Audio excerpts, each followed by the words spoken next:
Ce nouveau disque du quintet Aquilon est un hommage au quintet avant français.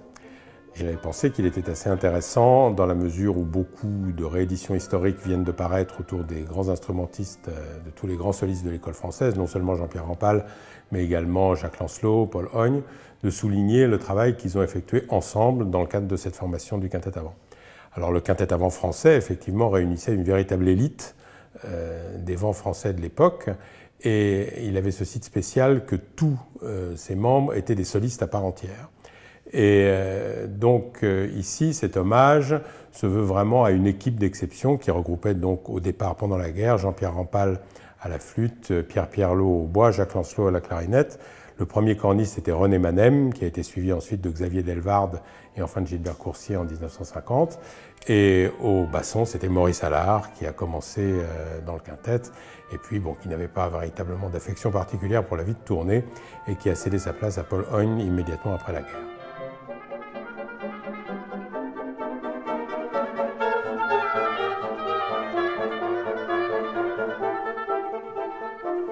Alors en ce qui concerne le répertoire qu'a enregistré le quintet Aquilon, ce qui est intéressant en réalité, c'est qu'il appartient vraiment à cette veine tout à fait brillante du quintet avant français et que l'ensemble de ces œuvres ont été écrites au début de leur carrière.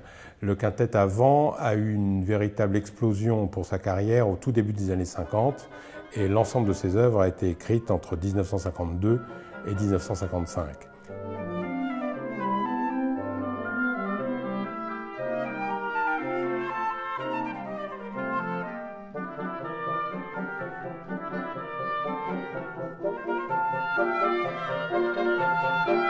Et l'ensemble de cette somme véritablement de répertoire constitue quelque chose de tout à fait emblématique de l'art français. Et ce n'est pas un hasard si l'ensemble des œuvres les plus publiques du répertoire du quintet avant sont fréquemment imprégnées d'un esprit français.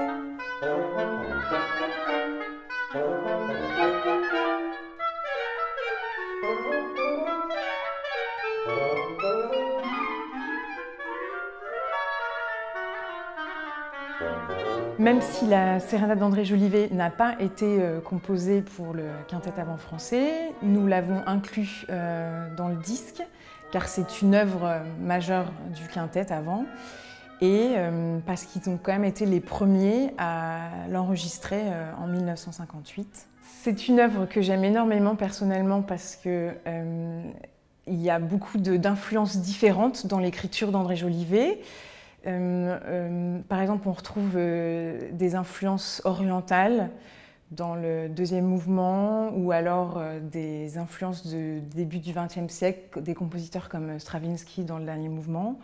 Le premier mouvement, la cantilène, pourrait presque être une improvisation, peut-être aussi un peu souvent le côté pastoral berger du hautbois, qui est souvent utilisé dans ce genre de palette sonore.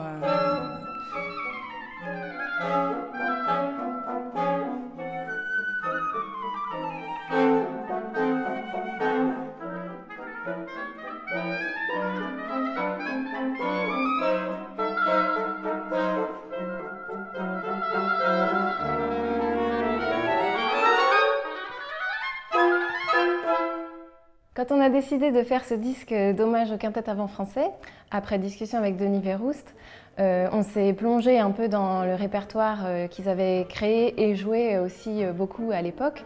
Et on s'est rendu compte qu'il y avait énormément d'œuvres qui sont pour la plupart pas si jouées et pas si connues. Donc c'est pour ça que le projet nous a intéressés, en plus de l'honneur que c'était pour nous de rendre hommage à ces grandes personnalités du monde des instruments avant. Et donc dans ce répertoire, on a essayé de choisir des œuvres qui nous plaisaient particulièrement ou qu'on avait envie de mettre un peu en avant. Donc l'œuvre de Jolivet nous paraissait incontournable parce qu'il a beaucoup fait pour nos instruments et puis que c'est une œuvre très profonde qui a beaucoup de matière. Et puis en opposition à cette œuvre très consistante, on s'est dit que ce serait sympathique de mettre des œuvres un peu plus légères et de les remettre un peu sur le devant de la scène parce que c'est des œuvres que dans le quintet, soit on n'en avait pas vraiment connaissance, soit on ne les avait pas du tout abordées jusque-là.